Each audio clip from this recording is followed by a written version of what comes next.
Hey guys, what's going on? Robert Montez here with Link Financial Advisory, where we're focused on helping you win with money. So I am preparing to drop a video that is going to be on our 2023 economic outlook. And in my research and just prepping for that, I came across this letter written by Jim Fullerton, who was the former chairperson at Capital Group. So this is the company that owns American Funds. And he wrote this letter in 1974 to provide some perspective to investors with what was going on. To give you some perspective, in 1974, the Dow was down 40% from the year prior. And so what he did is he referenced a time back in April of 1942 to give people some perspective. And his letter, even though it was written back in the 70s, is still just as relevant today as it was then. So I wanted to share a couple of the highlights with you. He said, one significant reason why there is such an extreme degree of bearishness, pessimism, bewildering confusion, and sheer terror in the minds of brokers and investors alike right now is that most people today have nothing in their own experience that they can relate to that is similar to this market decline. My message to you, therefore, is this. Courage. We have been here before. Bear markets have lasted this long before. Well-managed mutual funds have gone down this much before, and shareholders in those funds and we in the industry survived and prospered. In 1942, everybody knew it was a whole new ballgame, and it sure as hell was. Uncertainties? We were in a war that we were losing. The Germans had overrun France. The British had been thrown out of Dunkirk. The Pacific Fleet had been disastrously crippled at Pearl Harbor. We had surrendered Bataan, and the British had surrendered Singapore.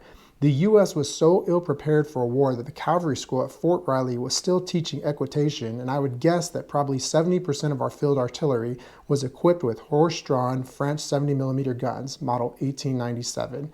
In April of 1942, inflation was rampant. A Federal Reserve bulletin stated general price increases have become a grave threat to the efficient production of war materials and to the stability of the national economy. He goes on to say, yet, on April 28, 1942, in that gloomy environment, in the midst of a war we were losing, faced with excess profits, taxes and wage and price controls, shortages of gasoline and rubber and other crucial materials, and with the virtual certainty in the minds of everyone that once the war was over, we'd face a post-war depression in that environment, the market turned around. What turned the market around in April of 1942? Simply a return to reality. Simply a slow but growing in recognition that despite all the bad news, despite all the gloomy outlook, the United States was going to survive, that strongly financed, well-managed U.S. corporations were going to survive also. The reality was that those companies were far more valuable than the prices that their stocks indicated. So on Wednesday, April 29th, 1942, for no apparent visible reason, investors again began to recognize reality. He finished with this.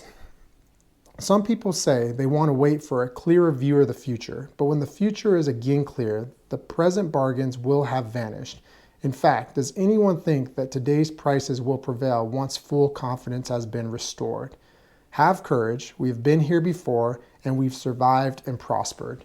I think that message is so relevant. If you stuck this far, thank you. I hope that you understand that the same thing is going on here in today's market. Keep an eye out for our keep an eye out for our video that's coming up that's going to give a little perspective on where we see the markets going in 2023, which should be coming out just a little bit later this week, most likely on Friday. Thanks a lot, guys. Have a great day.